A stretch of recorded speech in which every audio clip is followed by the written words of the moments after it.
Olá pessoal, aqui é Marcos Kamugawa, dando sequência nas nossas videoaulas. Nas aulas anteriores falamos sobre a sequência analítica, destacando ali como planejar a nossa análise. Pensamos posteriormente nos processos de amostragem e estamos entrando agora nas etapas de preparo de amostra. Hoje nós vamos falar sobre tratamentos preliminares. O que enquadra esses tratamentos?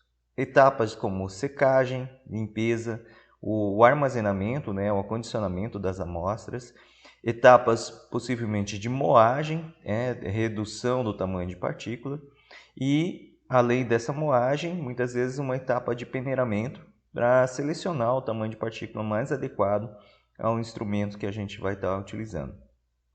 Por que é importante a gente destacar esses tratamentos preliminares, essa etapa prévia ao preparo de amostra? Porque todas essas etapas destacadas aqui, elas podem interferir nas propriedades físico-químicas, tanto da amostra como do analito, da nossa matriz como do analito em si.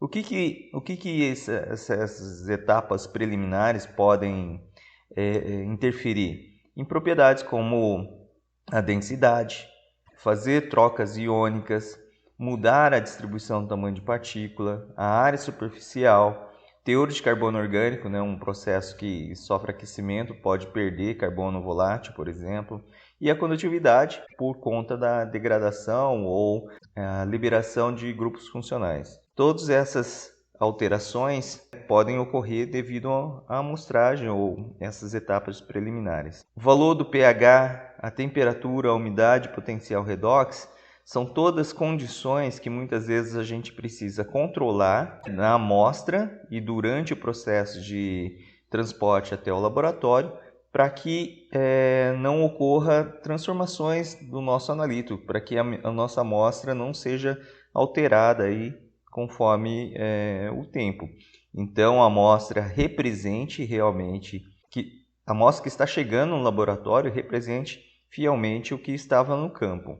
Bom, vamos falar um pouquinho sobre cada um desses parâmetros que eu destaquei aqui. O primeiro deles é a temperatura.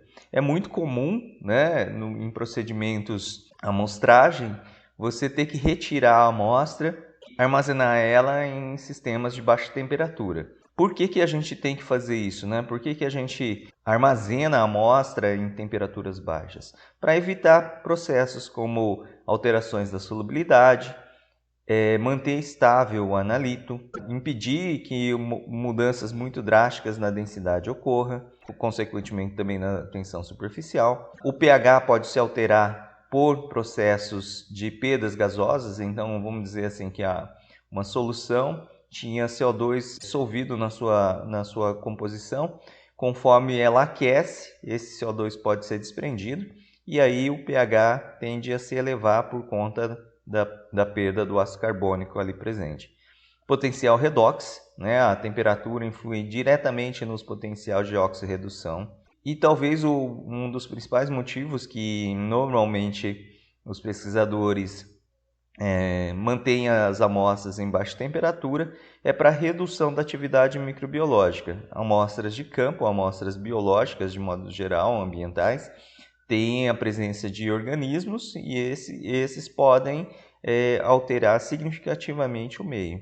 Então é importante a redução da temperatura para diminuir a atividade biológica. Posso também impedir a degradação de compostos orgânicos ao longo do tempo. Então a simples evaporação do solvente já pode causar alterações dos compostos orgânicos. E além disso, evitar a perda de compostos voláteis. Um exemplo aqui, só para mostrar como a temperatura é importante nesse controle. Então, por exemplo, se a coleta de uma água de rio, de um lago, foi feita a 10 graus Celsius, o máximo de oxigênio dissolvido que a gente consegue armazenar nele é de 11,25 mg por litro. Se o simples aumento de temperatura em 15 graus, de 10 para 25 graus, a concentração máxima armazenada vai ser de 8,25 mg por litro. Um aumento de temperatura de 15 graus faz com que a gente tenha uma diferença nas concentrações aí de 27%. Veja que 15 graus é facilmente alterado, por exemplo, de simplesmente colocar essa amostra dentro do porta-mala do carro para transportar. Então, 27% é a diferença.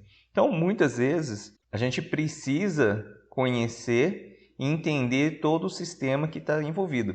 Então, relembrando o vídeo anterior sobre a amostragem, lembrando sempre que a gente tem que considerar todas as possíveis alterações, né, do transporte, da retirada da amostra até o laboratório.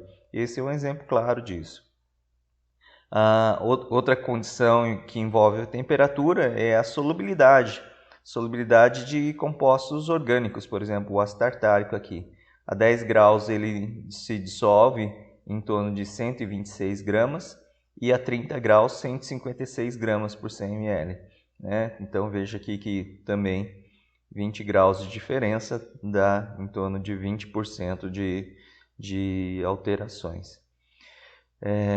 Então a condição, dependendo do que você quer, né, qual é a pergunta científica que você quer responder, o controle da temperatura no momento da amostragem, né, e o momento de você levar até o laboratório, todas elas precisam ser conhecidas e monitoradas para que você tenha um resultado mais adequado.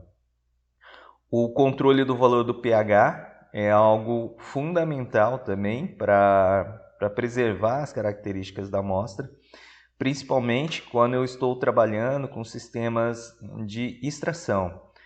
Quando eu faço a determinação dos teores totais, por exemplo, isso não influencia significativamente, porque não me importa a espécie química, me importa apenas o teor total. Mas, quando eu estou fazendo procedimentos de extração, a simples alteração do valor do pH faz com que eu tenha disponibilidades ou concentrações de metais, por exemplo, saindo do zero a valores muito elevados. Então, um exemplo aqui, quando a gente olha para o manganês, né, em pHs próximo à neutralidade, é praticamente inexpressiva a concentração.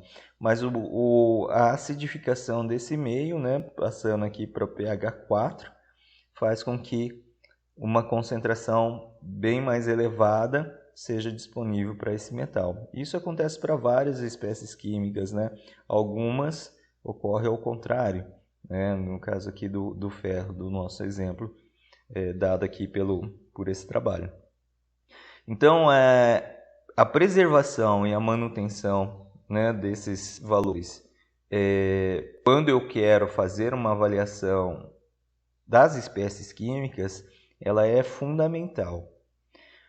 O simples fato da gente modificar o pH do meio, quando as espécies químicas que estão envolvidas são complexos, né, a gente vai ter a dissociação e a transformação dessas espécies químicas devido à alteração do pH. Então, por exemplo, aqui, esse ligante, o MH7L, conforme o pH vai aumentando, ele vai se transformando, vai perdendo hidrogênio por vez, até chegar a uma espécie totalmente complexada. Então, a manutenção do pH, né, ou a sua avaliação em campo para saber qual é a faixa de pH que está lá no local da amostragem e o que você vai testar em laboratório, eles têm que ser similares, eles têm que ser parecidos com o que na mesma condição de atuação, de trabalho.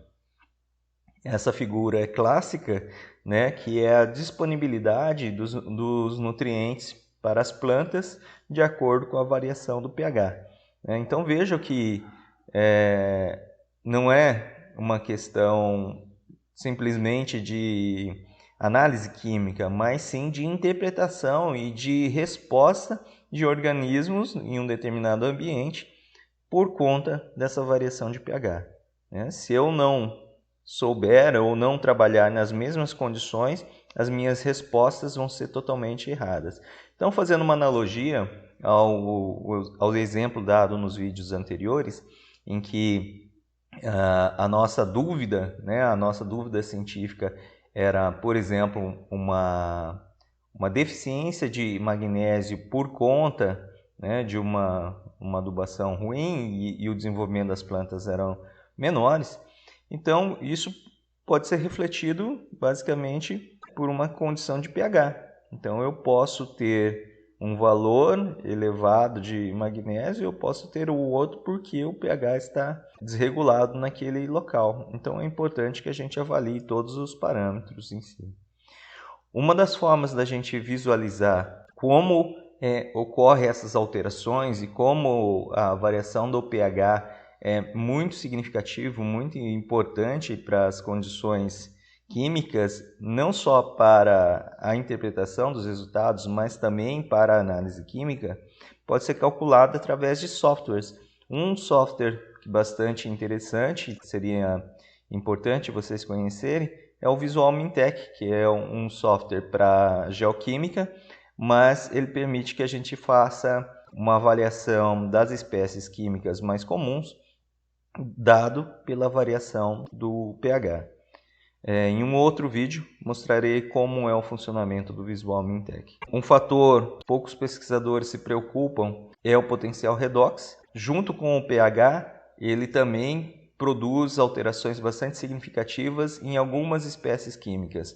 Então, por exemplo, o manganês, o ferro e outros componentes de transição têm vários potenciais redox e eles podem ser facilmente alterados durante esse processo de retirada da amostra, né, a coleta e o transporte até o laboratório. Então, essas alterações elas são bastante significativas. Então, a gente precisa, sim, considerar esses valores. Esses potenciais, eles têm uma influência bastante grande nessas espécies metálicas que eu falei, mas elas também são muito importantes para quem trabalha com matéria orgânica do solo, né, as espécies orgânicas, e principalmente os organometálicos, né, que estão envolvendo aí, por exemplo, arsênio, espécies de mercúrio e tudo mais. Ambientes que têm diferentes estados de oxidação, potenciais redox em si, então, por exemplo, um ambiente redutor, um ambiente anaeróbio, tem condições de disponibilidade de metais totalmente adverso, diferente do que um ambiente oxidante. Então, é importantíssimo que essas condições sejam preservadas no transporte e também na análise química, né? Se eu quero avaliar, por exemplo, a disponibilidade de arsênio em um determinado ambiente, se essa condição natural é anóxica, né? Sem oxigênio, ela tem que ter uma análise química nas mesmas condições. Então, a preservação dessa amostra vai ser fundamental. Outro parâmetro é muito relevante para a gente ter uma análise química adequada é a limpeza.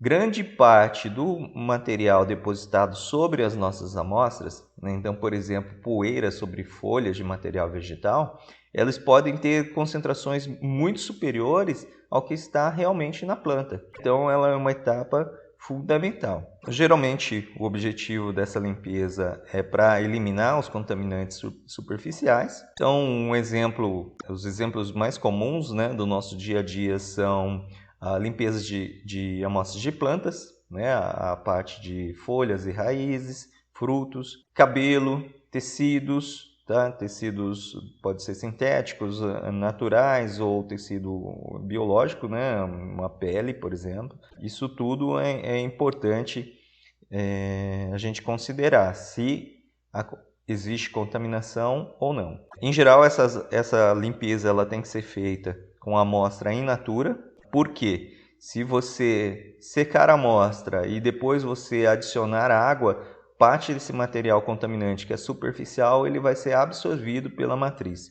Então, a gente tem que evitar isso. Então, coletou a amostra, a primeira etapa desse pré-tratamento é a limpeza, né? Lógico, após o transporte vai ser a limpeza. É uma dúvida bastante grande, qual é o tempo, como eu devo proceder essa limpeza em si.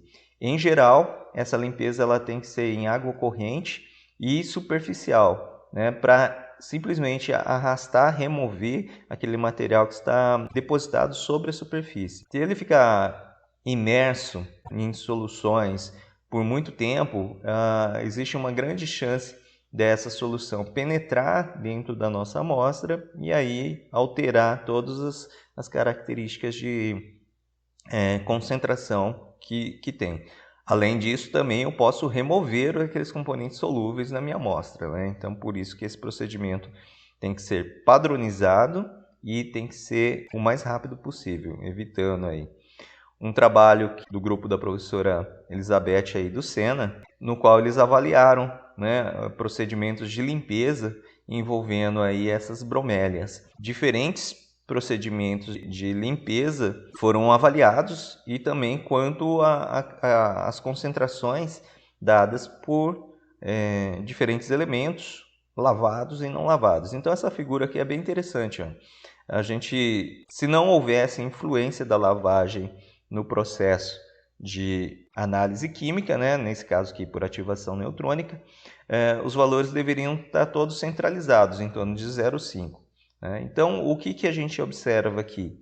Que a grande maioria dos elementos tem aí uma pequena variação, no qual esse valor a mais ele pode ser dado por contaminações superficiais, né? Então, a necessidade de uma lavagem, de uma limpeza, é importante para que isso represente. Como que a gente pode fazer a lavagem? Existem algumas formas, né, que são descritas na literatura e podem ser utilizadas. A primeira delas, e a mais usual, é a lavagem com soluções, no qual a gente usa água para lavar, né, uma água corrente, em geral uma água de pureza elevada, para descontaminar, né? Se eu usar água de torneira, por exemplo, eu posso estar contaminando mais a minha amostra.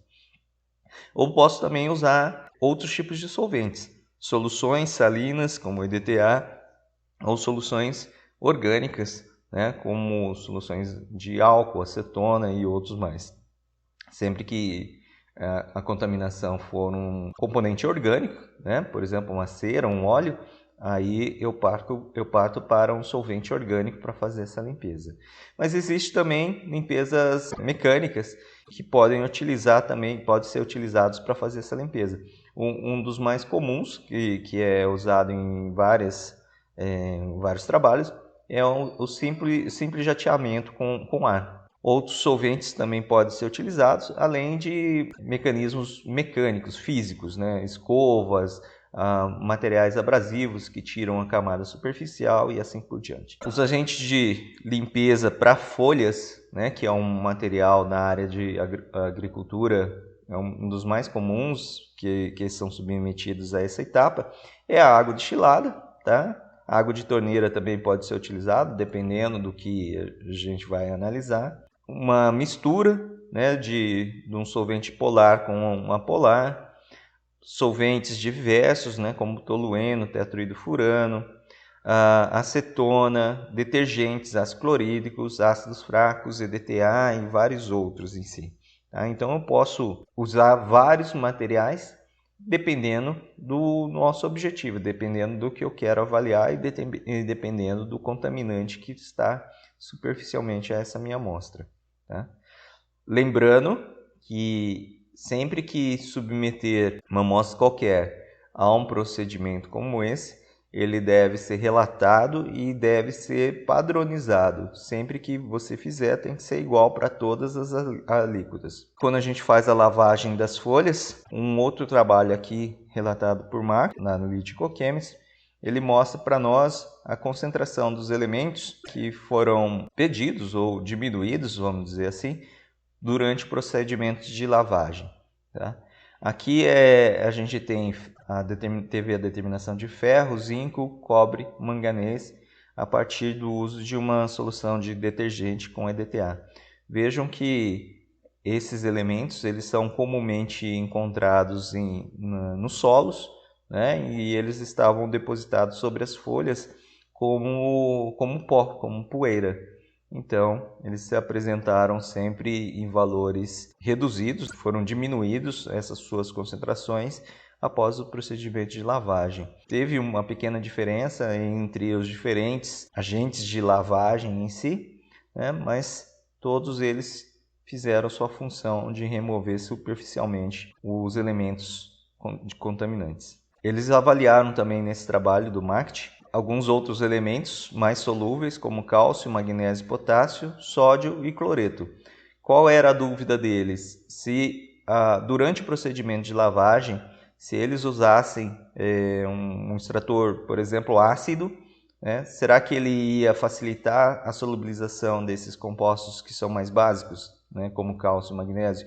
Isso foi comprovado. Olha, veja que as colunas finais aqui, a mistura de ácido clorídrico aumentou a solubilidade de cálcio e magnésio, ou seja, ele limpa de forma eficiente aquela contaminação do poeira, que era basicamente solo, mas ao mesmo tempo ele removeu, né, toda vez que tinha um ácido, ele removeu os componentes da amostra, que eram majoritariamente, nesse caso aqui, cálcio e magnésio. Né, alguns cuidados gerais devem ser sempre observados, principalmente nesse processo operacional, de repetir o procedimento, né, ele tem que ser sistemático.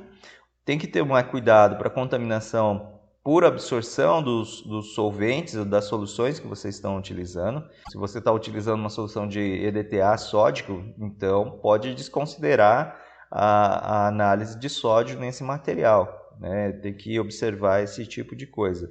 Ou uma solução de ácido sulfúrico, os teores de enxofre também foram perdidos durante esse processo. O tempo de exposição e a forma como você está fazendo, ela é responsável por grande parte das perdas desses elementos, então tem que tomar muito cuidado para que isso não ocorra. A temperatura também é um fator que é relevante nesse processo, então ele deve ser controlado aí durante todo o procedimento de limpeza. Feito a limpeza, em geral, as amostras para serem processadas, elas vão ser sempre em massa seca. Então, após a lavagem, esse material segue para uma etapa que a gente conhece como secagem. Essa transformação ela é importante para remover a umidade das amostras que vão fazer alterações nos valores de massa. Então eu preciso secar para ter todos os resultados em função da base seca. Tá? Mas a secagem também tem outras funções. A primeira delas é a preservação da amostra, né, onde ela cessa processos de reação química, né? Lembrando que toda reação química ocorre em meio aquoso. E outra é a questão das atividades microbiológicas. Né? Sem água, o material biológico não vai acontecer, as reações bioquímicas não se procedem e aí a atividade microbiológica cessa. A análise química sempre é dada em base seca para que a gente elimine aquela variável que é a massa de água dada pela umidade. E outra coisa que a gente precisa secar muitas vezes é que a grande maioria das vezes a amostra ela precisa ser cominuída, ela precisa ser moída, né? Ela tem que ter redução do tamanho de partícula para diminuir os desvios padrões e melhorar a análise química. Lembra dos slides anteriores que a gente já viu. Então, eu não consigo fazer essa operação de forma bastante adequada se a amostra estiver úmida. A única técnica de moagem que permite que a gente faça a moagem ou a cominuição com a amostra úmida é congelando a amostra através de uma moagem criogênica. Mas, de modo geral, nós utilizamos moinhos que necessitam que a amostra esteja seca. O objetivo da secagem aí vai muito além da remoção de água, né? Ela tem várias funções durante esse processo. A gente pode fazer a secagem com o uso da temperatura, né, aquecendo a amostra, mas existem técnicas de secagem também a baixa temperatura, simplesmente pelo fluxo de ar, né? Um exemplo que eu sempre dou é a roupa seca no varal, né? Ela não precisa chegar à temperatura de ebulição da água para a água ir embora. O simples fluxo de remoção de massa faz com que a gente tenha secagem também desses materiais. Lógico que nem toda a água sai, mas a gente tem uma boa padronização de secagem. Mas eu posso também fazer a secagem em temperaturas baixas, né? Muitas vezes amostras que são termodecompostas, elas não podem ser submetidas a temperaturas elevadas. Então, existem algumas técnicas que fazem a sublimação da água. Então, eu congelo a água e passo ela diretamente para a fase vapor. Essa técnica é chamada de liofilização.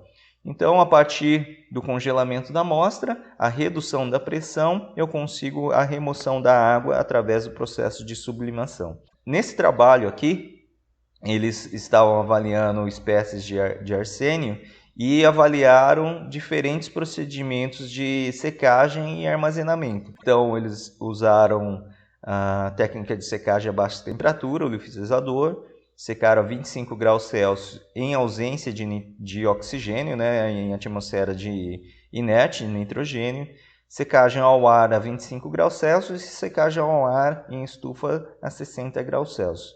Posteriormente, eles fizeram a extração da espécie metálica, né, nesse caso aqui do arsênio, utilizando esse procedimento de extração aqui.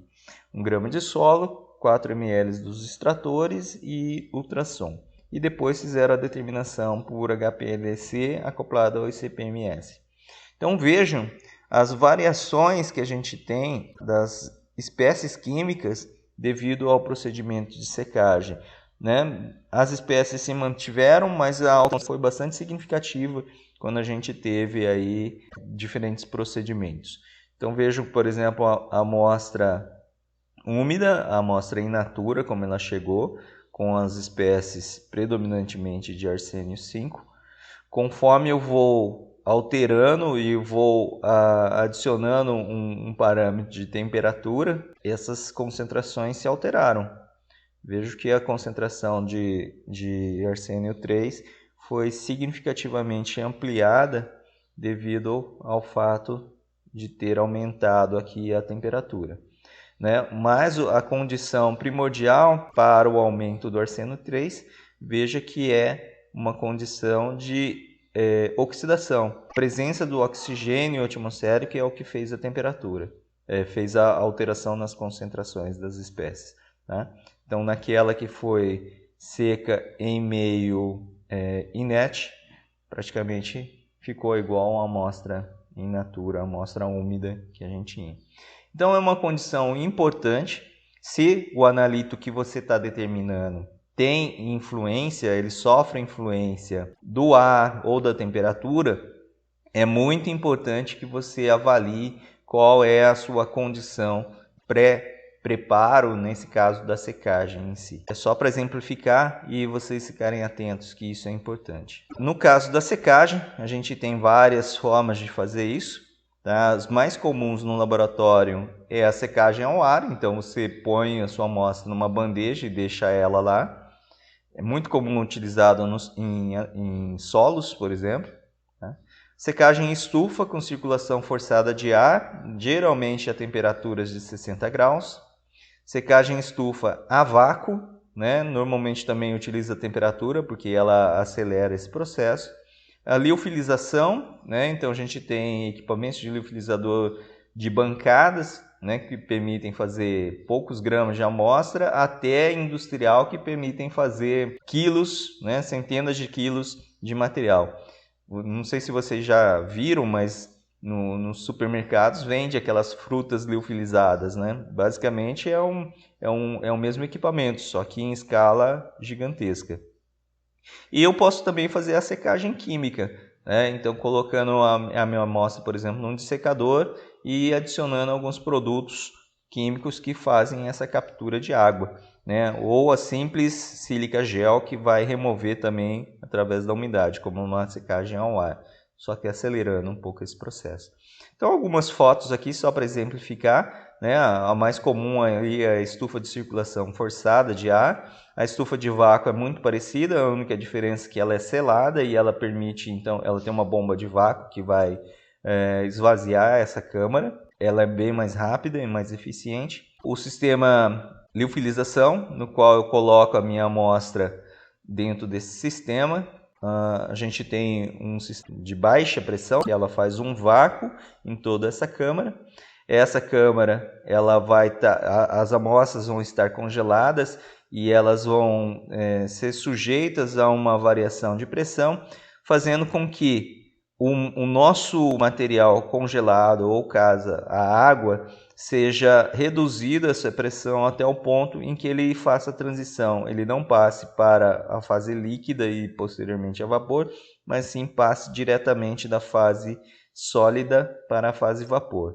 E essa fase vapor é removida ali através da bomba de vácuo que vai estar removendo toda essa quantidade de água. É um procedimento interessante porque ele preserva a questão da temperatura, principalmente para amostras que são termodecompostas. Ao mesmo tempo, ela tem um limitante que ela é um procedimento relativamente lento. Aqui algumas fotos de como são esses liofilizadores. Esse daqui é um equipamento que permite você secar soluções, né? Você coloca nesses balões aqui a sua amostra aquosa e aí ele é removido também. Ou eu coloco a minha amostra nessas bandejinhas aqui que podem secar elas em materiais sólidos. Assim como, né, essas etapas preliminares, o transporte e o armazenamento da amostra até o laboratório, ela é fundamental para que a gente também mantenha as características da amostra o mais parecido possível com a original. Então, a gente precisa olhar de forma bastante atenta também para o armazenamento, né, desse material, evitando que esse material se transforme. O principal problema que a gente tem é a interação dos elementos químicos que estão presentes na amostra com o frasco. Por exemplo, frascos de borosilicato, né? Aquele vidro o mais comum que a gente tem. E se você tem uma amostra em que você vai fazer análise de boro, muito provavelmente você vai ter problema nesse armazenamento. Então você precisa considerar esse tipo de coisa. A interação do analito com o frasco, ele tem que ser sempre observado em função das propriedades físico-químicas, né? E, por exemplo, ele vai ter aí oxidação ou não? Então tem que ser um frasco hermético, ele não pode entrar ar. Se é um material que faz parte da composição do frasco vai ser um dos analitos que eu vou determinar, então eu também tenho que evitar esse material. Outra forma de preservar as amostras sem fazer alterações bruscas de temperatura, de características do material, é a preservação por irradiação. Muitas vezes você tem que preservar essa amostra por longo tempo e essa amostra contém atividade microbiológica. Então é difícil de você manter essa atividade sem que ocorra alterações em si. Uma das formas também de manter a amostra íntegra, né, durante o armazenamento é às vezes adicionar alguns estabilizantes e conservantes. Uma das formas de, por exemplo, análise de metais, e quando eu vou fazer a determinação do teor total, é acidificar a amostra, né? Eu coloco lá um ácido junto à minha amostra e ele vai preservar, vai evitar atividade microbiológica e vai evitar também a hidrólise desse metal, né? Normalmente essa hidrólise faz com que o metal fique absorvido nas paredes do frasco, então causando aí a perdas da concentração na solução aquosa. Então é uma forma da gente fazer isso. Então o armazenamento também deve ser considerado e deve ter uma importância dentro da sua análise química, né? Ela tem que ser avaliada para poder ter uma boa resposta para quem não tenha problema. Naquele mesmo trabalho que a gente já viu, né, no qual ele estudou diferentes formas de secagem, ele também avaliou o armazenamento dessas amostras. Então ele fez uma avaliação de armazenamento da amostra in natura ou da amostra seca em diferentes temperaturas, a 2 graus ou a menos 20 graus Celsius. E vejam que os resultados também apresentaram diferenças significativas quando a gente tem diferentes formas de armazenamento, colocando ela a 2 graus ou a menos 20 graus, principalmente ali naquela etapa, no arsênio 3, que foi aquelas que teve a maior exposição a propriedades redox, né? A variação, a presença do oxigênio influenciava mais. Temperaturas mais elevadas faz com que a gente tenha maior atividade química, então a maior geração do arsênio 3 durante o processo de armazenamento. Já que a gente precisa armazenar, precisa conhecer a nossa amostra, nosso analito e os frascos que a gente está armazenando, vamos falar um pouquinho sobre os materiais dos frascos mais comuns. Tá? Então, hoje a gente tem disponível diferentes frascos, diferentes materiais aí, e então é importante a gente considerar isso durante o processo. Tá? O primeiro exemplo aqui que eu trago é dos policarbonatos. Ele é muito resistente mecanicamente, então ele é um frasco que não vai quebrar facilmente. Ele não é poroso, não absorve gases e líquidos, então é um material interessante para esse tipo de armazenamento.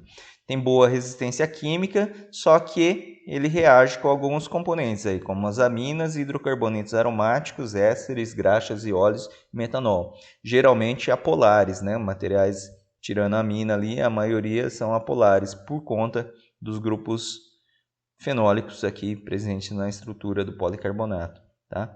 Ele pode ser congelado, tá? E tem uma amplitude térmica de resistência bastante grande, né? De menos 135 a 135 graus. Os policarbonatos são os frascos que a gente utiliza para moagem criogênica, né? Então é um material resistente a baixa temperatura e que permite aí, tem baixa contaminação e baixa perda por adsorções e reações químicas de modo geral.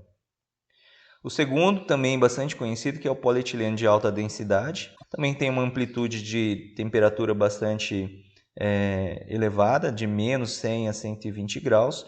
E uma das causas que ele faz ser um dos mais utilizados é seu baixo custo. É muito barato esses frascos de polietileno de alta densidade. Só que ele também tem algumas desvantagens. Ele não resiste a ácidos concentrados, reage também com aqueles solventes apolares que a gente estava falando, e a amina também, por ter uma polaridade bastante elevada.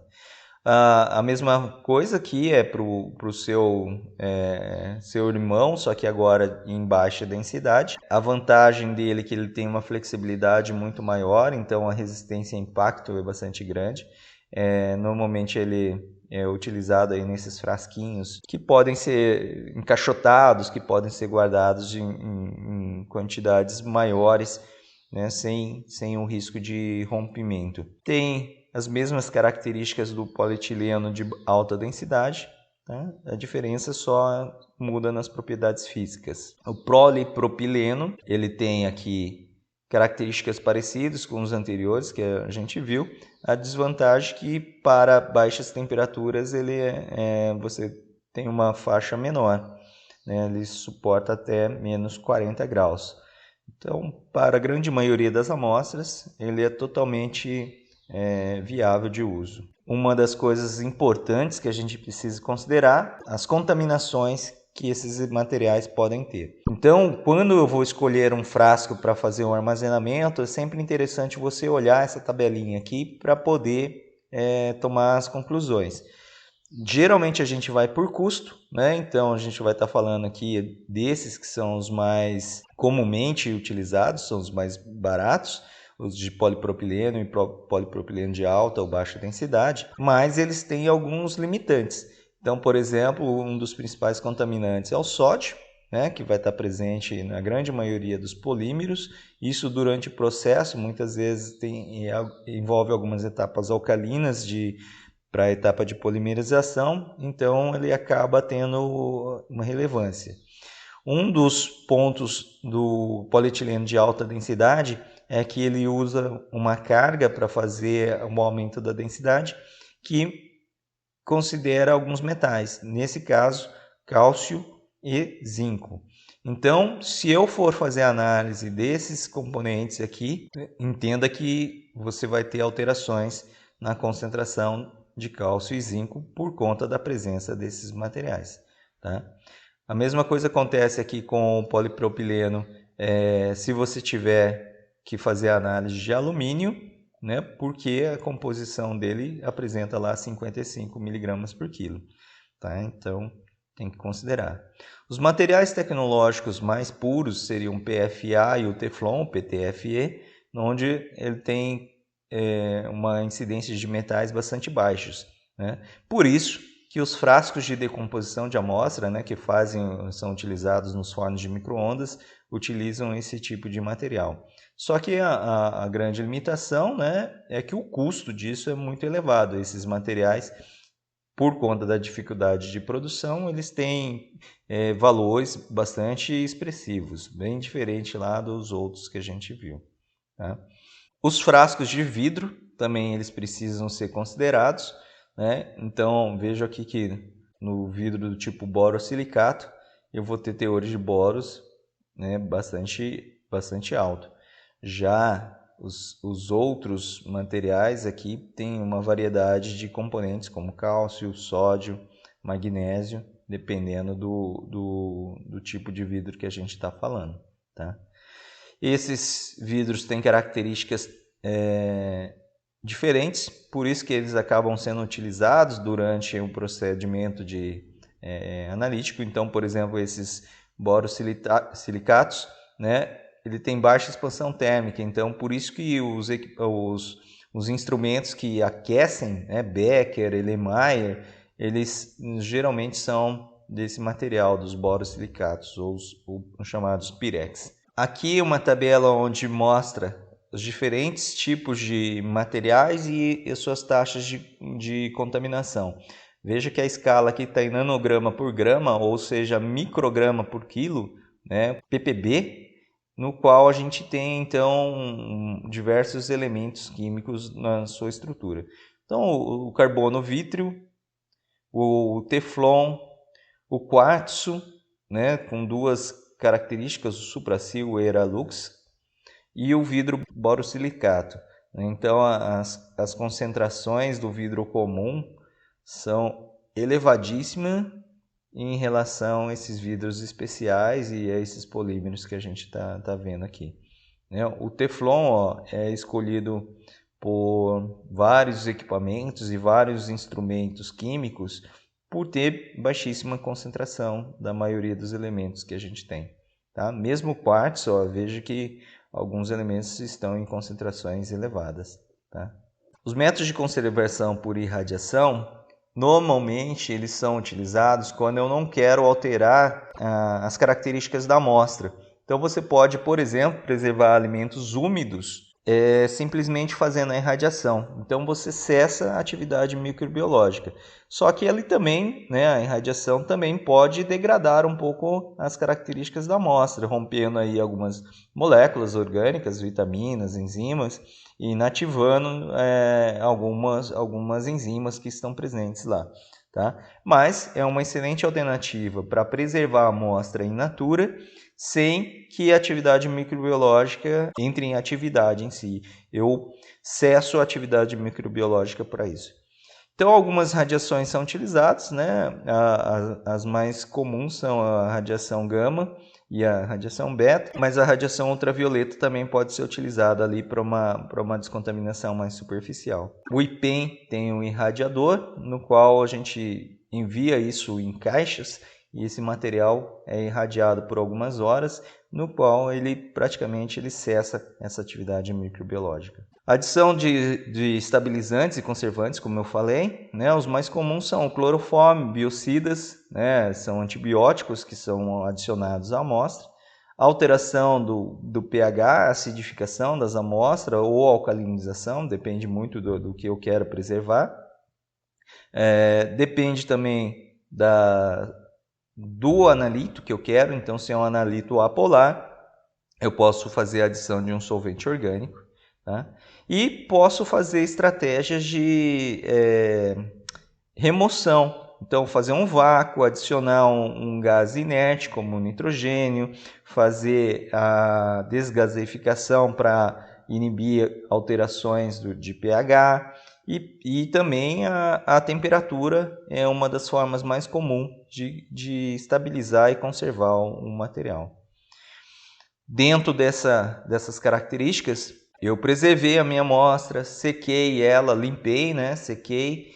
Agora a gente tem que fazer aquela etapa de homogeneização. Isso também é uma etapa de pré-preparo. Lembra quando a gente estava falando de amostragem, estava falando das características da amostra em si, que para aumentar a precisão das medidas eu precisava reduzir o tamanho das partículas? Então a etapa de homogeneização ela faz parte sim da etapa de preparo de amostra e ela é fundamental para que os erros adicionados a essa análise química sejam minimizados. Então a forma mais comum de fazer essa homogeneização é a moagem ou a cominuição da amostra. Ela reduz os erros, né, e vai tornar essa amostra mais representativa. Eu consigo, naquela pequena porção amostrada, representar o total que era a minha amostra no campo, né? Lógico, considerando todos aqueles procedimentos de amostragem que a gente já viu. A moagem também, a redução do tamanho de partícula, traz algumas outras vantagens operacionais, né? Então, por exemplo, se as partículas são muito grandes, para que tenha um desvio padrão baixo, eu precisava usar uma massa de amostra bastante grande. Então, agora, com massas pequenas, né, com tamanho de partículas pequenas, eu posso usar massas reduzidas, tendo um excelente coeficiente de variação. As partículas com área superficial menor também são aquelas que têm maior velocidade química de reação. Então, elas acabam tendo uma vantagem no preparo da amostra. Lógico que nem tudo é vantagens, também existem algumas desvantagens. Durante o procedimento de moagem, a gente pode ter transformações e perdas, né, dos elementos que eu estou analisando. E essas perdas podem trazer aí, alterações na interpretação dos resultados, assim como uma contaminação que também ocorre durante esse procedimento. Então, a primeira etapa que normalmente a gente vai utilizar, e já foi discutida lá na amostragem, é a redução da quantidade de amostra, né? E o procedimento usualmente aplicado no laboratório é o quarteamento. Eu vou pegar minha amostra, essa amostra com certeza vai ter diferentes tamanhos de partículas, né? Desde partículas grandes até partículas pequenas, e quando a gente tem essa característica, ocorre um fenômeno de segregação, né? As partículas pequenas tendem a ir para o fundo e as maiores ficarem no topo. Então, se eu pegar uma colherada, por exemplo, de um balde, né, só na camada superficial, eu vou estar errando, porque aquela fração menor não foi coletada. Então, como a gente faz para diminuir essa variabilidade? Eu faço o procedimento de quarteamento. Eu pego a minha amostra na totalidade, jogo ela sobre uma superfície plana, né, formando uma pilha, divido essa pilha em 4 partes. Descarto 2 dessas porções e junto novamente essas 2 remanescentes. O que eu fiz aqui? Eu reduzi pela metade a minha massa da amostra. Se eu repetir esse procedimento por 3, 4 vezes, eu reduzo a minha amostra lá originalmente de vários quilos para alguns gramas e garantindo que as frações sejam coletadas. Existem quarteadores laboratoriais, né, no qual a gente tem o quarteador do tipo Jones, né, no qual aqui eu tenho várias aletas de coleta. Né? Nesse caso, as aletas têm uma parte das aletas é direcionada para a esquerda e a outra para a direita. Então, quando eu jogo a minha amostra aqui em cima, ela vai se distribuir homogeneamente aqui nessas aletas. E aí, o que acontece? Uma parte vem para cá, outra parte vem para cá. É a mesma coisa do quarteamento que a gente faz na bancada. Eu desprezo uma dessas bandejinhas e essa bandejinha eu retorno aqui, vou jogando até reduzir a massa que eu quero. Tá? Esse quarteador é muito comum utilizado aí para fertilizantes, amostras de solos. A moagem é um procedimento muito utilizado também para a transformação das nossas amostras. Então, para amostras de plantas, amostras de tecido animal, solos, minerais, né? Então ela é quase que uma etapa obrigatória do procedimento analítico. O principal objetivo dela é reduzir o tamanho das partículas e aumentar a representatividade. Tá? Ela vai influenciar também no procedimento químico. Existem algumas classes que são utilizadas para esse tamanho de partícula. Normalmente nós queremos chegar partículas com ordens micrométricas, né? Lógico que depende do solo e depende da análise química que eu quero, mas idealmente é que ela seja com tamanhos finos ou menores. Aqui um exemplo, né, ainda daquele trabalho do marketing, falando sobre a etapa de moagem, os diferentes moinhos que a gente tem e os seus princípios de funcionamento. Essas 8 imagens que estão presentes aqui, elas representam os diferentes mecanismos de moagem que a gente tem. O primeiro deles é sob pressão. Imagino que eu tenho uma partícula, essa partícula é pressionada sobre duas superfícies rígidas. De projeção, onde eu jogo essa minha partícula com uma velocidade sobre uma superfície, né, de impacto em si. A fricção entre as próprias partículas, então o choque das partículas com ela mesma, né? O cisalhamento com pressão, eu pressiono e fricciono, isso daqui é o princípio do almofariz e do pistilo. Por corte, cisalhamento, né? Então a minha partícula ela fica presa e eu rotacionando isso daqui, ela corta essa minha partícula, ela fraciona, ou cortes com tesouras, por exemplo, né?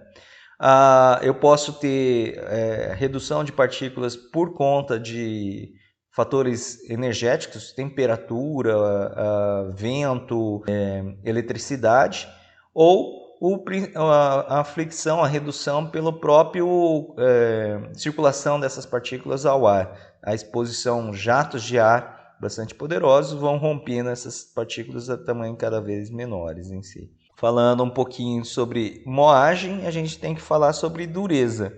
Então, um fator bastante importante que a gente precisa considerar quando vai fazer uma moagem é as características da minha amostra e o moinho que eu vou utilizar.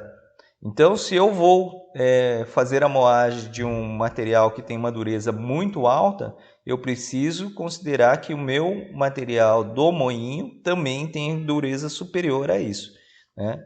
Não, já pensou se você vai fazer a moagem de um material que tem dureza superior ao moinho, em vez de você moer a amostra, você moe o moinho, né? Os tipos de moinhos mais comumente utilizados, encontrados no laboratório, são os moinhos de bola, almofariz e pistilo, moinho do tipo orbital, moinho de disco, martelo, facas, pinos, de energia fluida, né, que esse é o moinho de vento, que é normalmente utilizado para materiais certificados de referência, e o moinho criogênico, que é aquele que faz a moagem a baixa temperatura. Aqui algumas fotos. Moinho de bolas, né? Esse é para quantidades grandes. Eu coloco a minha amostra dentro desse frasco, encho ele de bolas normalmente de alumina, e isso aqui fica rodando por várias horas, né? Um modelo maior e um modelo menor. Outro é um moinho de bola só por impacto.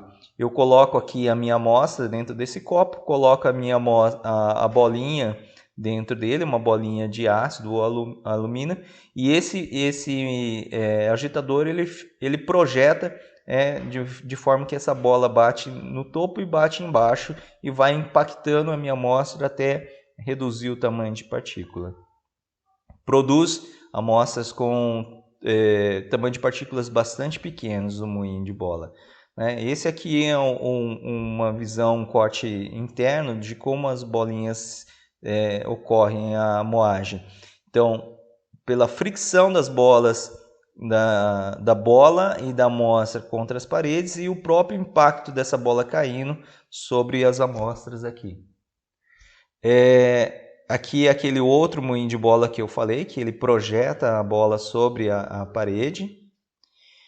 Aqui um moinho do tipo almofariz e pistilo, no qual a gente tem aquele nosso usual equipamento laboratorial, só que agora mecanizado.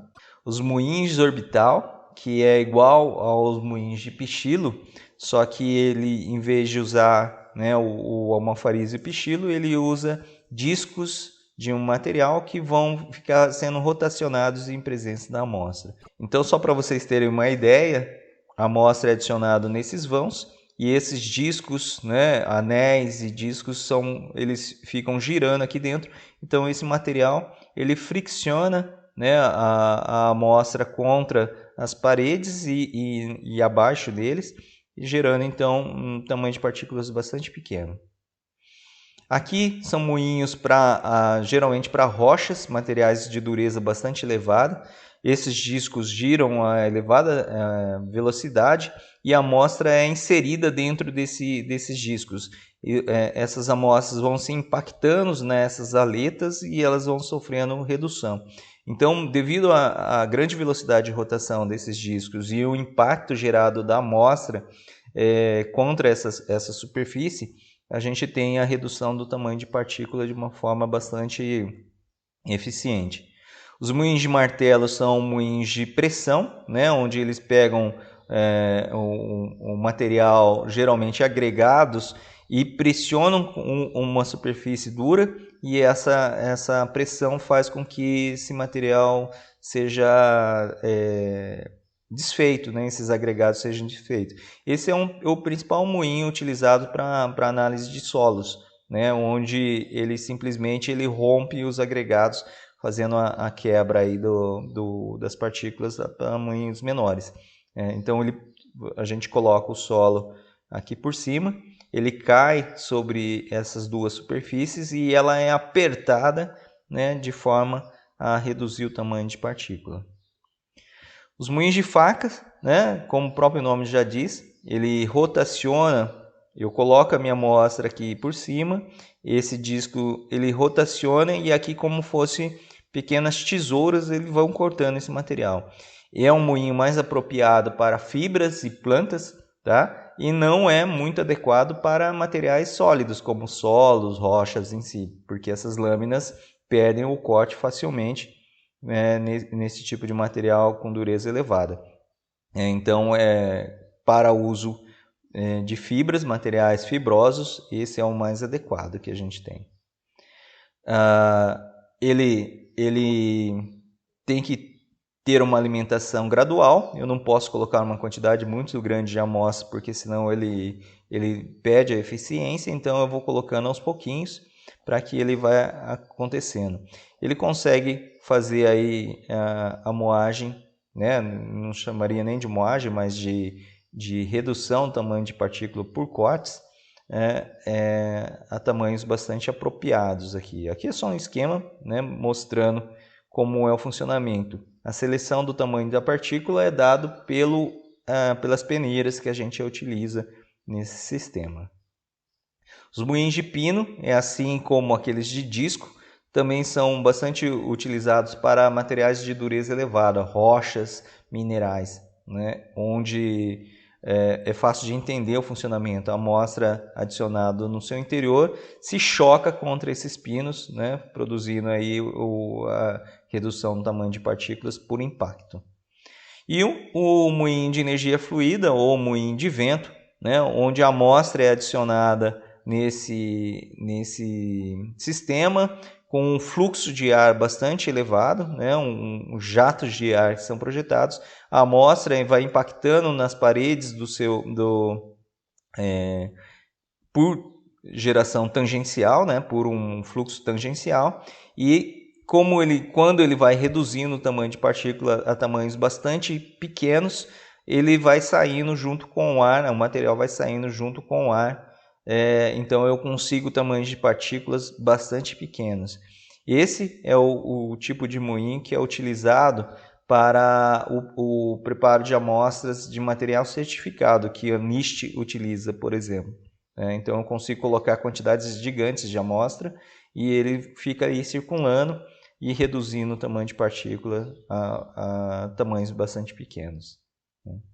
Aqui é só um comparativo entre os tamanhos de partículas, né, e os diferentes moinhos que a gente tem. Veja que aquelas que conseguem partículas com os menores tamanhos são aqueles moinhos vibratórios, moinhos de bolas e o moinho de vento. Já aqueles de maiores partículas são os moinhos de corte, né? Ela não reduz tanto assim, o Homopharis e Pichilo, e os de rolos, né? Que simplesmente impactam as amostras durante esse processo. Tá? Então, só um comparativo. Se você precisar de reduções de partículas bastante grandes, então tem que escolher o moinho correto para esse processo. Um dos pontos mais críticos durante a etapa de moagem, com certeza, é a contaminação. Então, conhecer os materiais que compõem o moinho é importantíssimo. Então, vejo aqui que a ágata, né, o moinho de ágata, tem uma série de componentes, todos eles em concentrações, aí, a grande maioria em baixa concentração, mas silício é a sua composição majoritária. As porcelanas têm alumínio, tem potássio, a alumina tem ali uma quantidade de alumínio bastante expressiva, né? Então, se você alumínio é um elemento importante na sua análise, tem que considerar isso. O ácido carbono, né, que vai ter ali ferro, vai ter manganês, vai ter silício e carbono, né, como o próprio nome já diz, em quantidades expressivas. O aço inox tem crômio, né, em quantidade bastante elevada. Então, se for necessário fazer análise de crômio na sua amostra, esse material deve ser evitado. A moagem criogênica é um moinho de impacto. A única diferença é que ele está submetido a temperaturas muito baixas, normalmente imersas em nitrogênio líquido. Então, essa amostra, além de ser moída pelo próprio impacto gerado, ela sofre um procedimento de congelamento. Essa amostra, devido à baixa temperatura, ela se solidifica de forma a facilitar essa quebra, essa moagem em si. Outro ponto também importante é que todo procedimento de moagem gera calor, ou seja, pelo atrito ou pelo impacto. E em algumas amostras que são termossensíveis, a redução da temperatura, né, devido ao nitrogênio líquido, faz com que essa degradação térmica seja evitada. Então, ela tem uma importância bastante grande para esse tipo de amostra em si. A moagem criogênica, né, no equipamento da Spex, ele funciona da seguinte forma: eu tenho uma barra metálica, né, com componentes e extremidades metálicas, o corpo de policarbonato e a amostra inserida aqui dentro, juntamente com uma barra metálica, né, geralmente de aço inox também, e dentro dela tem um ímã, um magneto. Aqui, esses anéis aqui representados em laranja, é um gerador de campo magnético que oscila esse campo magnético para a direita e para a esquerda. Então, o que acontece aqui? Quando o campo magnético está posicionado, imantado para o lado esquerdo, a barrinha vem a velocidade e impacta sobre esse lado. E essa frequência ela é alternada lado a lado, então a barra ora bate para cá, ora bate para lá, bate de cada lado, fazendo com que a gente tenha então a moagem da minha amostra por impacto dessa barra sobre esse material que está ali distribuído em si, né? Então o campo magnético faz com que essa barrinha tenha oscilação e faça isso. Então esse conjunto aqui, imerso dentro de um banho criogênico, que vai fazer essa oscilação do campo magnético. Aqui é só um exemplo de um trabalho onde foi utilizada a moagem criogênica, nesse caso aqui para sementes de pinheiro, um material com dureza bastante elevado, e aqui uma dificuldade adicional, que tem teor de óleo bastante alto. Qualquer moagem convencional formaria uma pasta, porque essa semente tem teores de óleo elevado. Então, quando eu congelo essa minha amostra, esse óleo se solidifica e aí então eu consigo moer ele de forma bastante adequada. Então, vejo aqui como é a distribuição do tamanho de partícula de uma moagem convencional e a moagem criogênica, né? Então, a grande maioria, né, a porcentagem, mais de 90%, com tamanho de partículas na ordem de 50 micrômetros. E aqui a gente tem partículas distribuídas em todo o espectro, praticamente. Um ponto bastante importante que a gente precisa considerar durante essas etapas de moagem são as transformações que ocorrem por conta do aquecimento.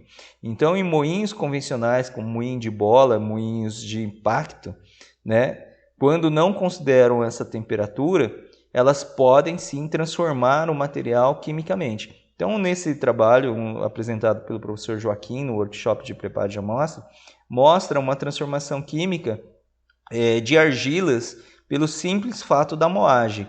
Então, foi colocado, adicionado meio grama da amostra, um modificador químico que foi bastante variado, e adicionado a um moinho de bolas. Esse moinho de bolas fez uma trituração por impacto, e vejam a transformação da amostra, quando foi adicionado um modificador e submetido ao procedimento de moagem. Sem essa modificação química, sem a adição do carbonato de sódio, majoritariamente a gente tinha aqui silício na sua composição, e quando eu adicionei o modificador, veja que a intensidade do silício reduziu e outros componentes foram gerados durante esse processo, o borato de lítio. Então, o que isso mostra para nós? Que o simples fato de ter a moagem e o aquecimento durante o procedimento faz com que as estruturas cristalinas podem ser modificadas durante esse processo. Então, é bastante importante a gente considerar isso, principalmente quem vai trabalhar com caracterização de solos, caracterização de argilas. A presença da etapa de moagem pode transformar aí os minerais que vocês estão trabalhando. Então, nesse caso aqui, um exemplo com as argilas nesse processo. A adição desses modificadores, mudaram aí os comportamentos térmicos desse material. Então, lógico que nesse trabalho em específico, o uso do modificador foi deliberadamente utilizado para reduzir o ponto de fusão dessas argilas, Mas considere isso também com transformações durante o procedimento, no seu procedimento experimental, que muitas vezes está fazendo uma caracterização geoquímica, e essas argilas podem ser modificadas. A última etapa, após a moagem, muitas vezes eu preciso segregar, eu preciso saber qual é o tamanho das partículas que eu estou fazendo. E para isso, eu vou ter diversas técnicas, técnicas por separação física, como peneiramento, e outras técnicas mais elaboradas, que são técnicas instrumentais, que aí é um analisador de tamanho de partícula que vai pegar tamanhos bastante pequenos. O peneiramento é o modo mais comum, é o modo mais usual, e ele permite que a gente faça uma segregação do tamanho de partícula utilizando diferentes tamanhos de peneiras. É importante muitas vezes fazer essa avaliação granulométrica, porque ela influencia diretamente nas propriedades físico-químicas. Uma delas é aquela que eu falei para vocês já, da velocidade de reação química. Então, ela catalisa, facilita as reações, quando as partículas são pequenas. Mas existe também algumas características que são importantes para as amostras, que influenciam diretamente, por exemplo, homogeneização, sabor, na reatividade, na mistura dos componentes e principalmente nas propriedades, às vezes, de filtragem e preparo das soluções. Aqui, as diferentes técnicas que podem ser utilizadas para fazer essas mensurações. Então, o peneiramento é aquela que consegue só fazer partículas de maior tamanho, e a de menor dimensão seriam as técnicas instrumentais, como por exemplo a microscopia eletrônica, que permite aí fazer mensurações na ordem de 0,01 micrômetro, partículas bem pequenas em si. O peneiramento, que é o procedimento mais comum, normalmente ele é representado em algumas unidades, ou na ordem de micrômetros, ou unidades baseadas ali nas escalas das peneiras, que originalmente foram atribuídas para uma escala do tipo mesh ou Tyler mesh. Essas são os conjuntos de peneiras, e esses são alguns equipamentos vibratórios que são utilizados para fazer forçar a passagem das amostras sobre essas peneiras em si. Então, o uso mais comum, quando a gente quer fazer o fracionamento, eu quero saber qual a distribuição do tamanho de partícula, eu coloco uma série de peneiras com porosidades crescentes e coloco a minha amostra aqui no topo e ligo o equipamento. Ele, por vibração, ele vai fazendo a passagem da amostra por todas essas peneiras. Tá? Essa vibração ela tende a ter uma sistemática, né? Esses equipamentos são padronizados, então sempre o procedimento de vibração vai ser igual. Então, quando eu tenho que fazer a determinação granulométrica, esse é um parâmetro importante, né, para padronizar aí todo esse processo em si. Então é isso, pessoal. Os tratamentos preliminares eles têm grande importância aí para manutenção das características da amostra e a gente vai discutir mais um pouco quando eu começar a falar sobre o preparo das amostras. Então, um grande abraço, até mais. Tchau, tchau.